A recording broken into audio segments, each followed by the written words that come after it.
सीधा मुद्दे पर आते हैं। आज के इस खास विश्लेषण में हम पक्षी और घंटे की एक बेहद दिलचस्प कहानी पर बात करेंगे। ये सिर्फ एक कहानी नहीं है, बल्कि उम्मीद की एक ऐसी किरण है जो हमारी दुनिया के अचानक उलट-पुलट हो जाने पर हमें नया रास्ता दिखाती है। तो चलिए बिना किसी देरी के इस शानदार सफर की शुरुआत करते हैं। जरा सोचिए, क्या जिंदगी में अचानक आने वाला कोई बड़ा तूफान असल में हमारे लिए एक वरदान साबित हो सकता है? यही सवाल आज की हमारी इस चर्चा के बिल्कुल केंद्र में है। हम सब बदलाव से थोड़ा घबराते हैं, है ना? लेकिन आज हम देखेंगे कि कैसे अचानक आई हुई कोई बड़ी उथल-पुथल असल में किसी बहुत ही बेहतरीन चीज की शुरुआत हो सकती है। भाग 1, एक शांत और सुरक्षित दुनिया। एक पल के लिए अपनी आंखें बंद कीजिए और शहर के शोर शराबे से बहुत दूर पहाड़ों के बीच बसे एक बेहद पुराने शांत मंदिर की कल्पना कीजिए। एक ऐसी जगह जहां लगता है जैसे समय ठहर सा गया हो। इसी मंदिर के ठीक बीचों बीच कांसे का एक बहुत ही विशाल घंटा लटक रहा है।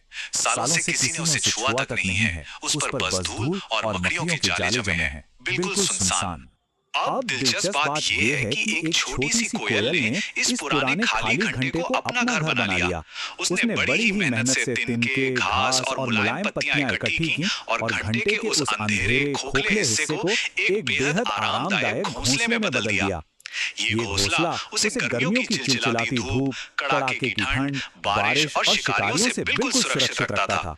एकदम परफेक्ट ठिकाना। उस कोयल को वहां इतनी सुरक्षा महसूस होती थी कि उसे पूरा यकीन हो गया था कि ये शांत घंटा हमेशा ऐसा ही रहेगा। वो सोचती थी, यही मेरी दुनिया है और यहाँ मुझे कोई नुकसान नहीं पहुंचा सकता। वो हर सुबह खुशी से गाती और रात को चैन की नींद सोती, इस अटूट विश्वास के साथ कि उसकी ये छोटी सी सुरक्षित दुनिया कभी नहीं बदलेगी।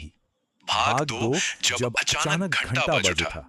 लेकिन जैसा कि हम सब जानते हैं, जिंदगी कभी भी हमसे पूछकर करवट नहीं लेती। कई सालों की वो गहरी शांति एक ही सुबह में पूरी तरह से चकनाचूर हो जाती है। अचानक कुछ साधु उस मंदिर में लौट आते हैं, वो साफ सफाई करते हैं और फिर गांव वालों को प्रार्थना के लिए बुलाने के लिए उस पुराने घंटे को बजाने का फैसला करते हैं। यही वो पल है जहां कहानी में सबसे बड़ा मोड़ आता है। घंटे पर जैसे ही प्रहार होता है, पहाड़ों में एक बेहद गहरी और गरजती हुई आवाज गूंज उठती है। पूरा घंटा जोर से कांप उठता है और उस एक हिंसक झटके में वो सारे तिनके टूट जाते हैं, पंख हवा में बिखर जाते हैं। उस छोटी सी कोयल की पूरी दुनिया पलक झपकते ही मलबे में तब्दील हो जाती है। बिना किसी वार्निंग के उसका इकलौता सुरक्षित घर हमेशा के लिए खत्म हो जाता है। भाग 3, सब कुछ खोने का संघर्ष। बेचारी कोयल डरी सहमी मंदिर के बाहर एक डाल पर बैठी है। उसका दिल बैठा जा रहा है और उसके मन में बस यही सवाल गूंज रहा है, मेरे साथ ही ऐसा क्यों हुआ? मैंने आखिर क्या गलत किया था? ये वो दर्दनाक एहसास है जिससे हम में से भी कई लोग कभी ना कभी गुजरे हैं। जब वो जगह या वो इंसान जिस पर हमने सबसे ज्यादा भरोसा किया हो, अचानक हमें धोखा दे दे। इसके बाद शुरू होता है संघर्ष का सबसे मुश्किल दौर।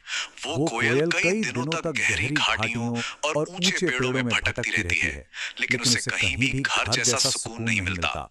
झाड़ियों और चट्टानों पर सोते हुए उसे भयानक भूख और थकान का सामना करना पड़ता है। ये बिल्कुल वैसा ही है जब हम इतने टूट जाते हैं कि लगता है बस अब और नहीं, अब हार मान लेनी चाहिए।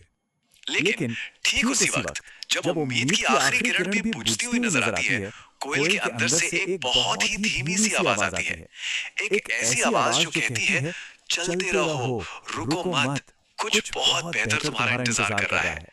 और यही वो अंदरूनी ताकत थी जिसने उसे फिर से पंख फैलाने और आगे उड़ने का हौसला दिया। भाग 4, एक नई और बेहतर शुरुआत। बहते पानी की आवाज का पीछा करते हुए उसकी ये थका देने वाली यात्रा आखिरकार एक जादुई जगह पर जाकर खत्म होती है। जंगल के बहुत अंदर एक छिपी हुई बिल्कुल नई दुनिया। पेड़ों के बीच से बहती ठंडी हवा, चांदी की तरह चमकती नदी और मीठे जामुनों से लदे हुए पेड़। घोंसला बनाने के लिए एकदम मजबूत और सुरक्षित शाखाएं। सच कहूं तो उस पुराने और धूल भरे मंदिर के मुकाबले ये जगह किसी जन्नत से कम नहीं थी। जरा इस अंतर को देखिए, एक तरफ वो तंग, अंधेरा और धूल भरा कांसे का घंटा और दूसरी तरफ खुली हवा, धूप, शांति और खाने से भरी ये खूबसूरत जगह। ये रुकावट असल में उस कोयल के लिए एक शानदार अपग्रेड साबित हुई। इसी बदलाव ने उसे प्रेरित किया कि वो पहले से कहीं ज्यादा बड़ा, मजबूत और सुरक्षित घोंसला बनाए। सबसे बड़ी सीख जो यहाँ मिलती है वो ये कि अगर वो कांसे का घंटा उस दिन नहीं बजता तो वो कोयल कभी भी अपनी उस छोटी सी तंग दुनिया से बाहर नहीं निकल पाती। वो इस स्वर को कभी खोज ही नहीं पाती। इसका मतलब जो नुकसान उसे एक अंत लग रहा था वो असल में किसी बहुत ही शानदार चीज की एक जरूरी शुरुआत थी। भाग 5 हमारे जीवन का असली घंटा। अब जरा इस कहानी को हम अपनी जिंदगी से जोड़कर देखते हैं। हम इंसान भी बिल्कुल उस कोयल की तरह ही अपने सुरक्षित घोंसले बनाते हैं, है ना? हमारी नौकरियां, हमारे सबसे खास रिश्ते और भविष्य के लिए बनाई गई हमारी पक्की योजना है।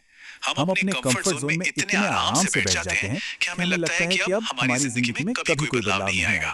पर होता क्या है? ठीक उन साधुओं की तरह जिंदगी भी कभी-कभी बिना कोई वार्निंग दिए अपना घंटा जोर से बजा देती है। अचानक नौकरी चली जाती है, कोई गहरा रिश्ता टूट जाता है या सालों की प्लानिंग धरी की धरी रह जाती है। ये वो झटके हैं जो हमें अंदर तक हिला देते हैं और हम खुद को पूरी तरह से खोया हुआ और डरा हुआ महसूस करने लगते हैं। ऐसे मुश्किल वक्त में उस छोटी सी कोयल को जरूर याद रखना चाहिए। यही जिंदगी की सच्चाई है। जो घटना हमारी पुरानी छोटी सी दुनिया को बेरहमी से चकनाचूर कर देती है, असल में वही हमें आजाद भी करती है। वो हमें हमारी असली क्षमता पहचानने और एक कहीं ज्यादा बेहतर, बड़े और सुनहरे भविष्य की ओर धकेलती है। जो ताकत हमें तोड़ती हुई लगती है, वही हमें असल में उड़ान भरना सिखाती है। तो अगली बार जब लगे कि दुनिया पूरी तरह से बिखर रही है, तो खुद से एक सवाल जरूर पूछिएगा, क्या ये सच में आपका रास्ता खो जाना है? या फिर जिंदगी आपको वहां पहुंचने के लिए मजबूर कर रही है जहां आपको असल में होना चाहिए? उम्मीद मत छोड़िए, क्योंकि हो सकता है जो चीजें आज छिन गई हैं, वो सिर्फ जगह खाली कर रही हैं ताकि आपको वो मिल सके जिसके आप सच में हकदार हैं। इस बारे में सोचिएगा जरूर।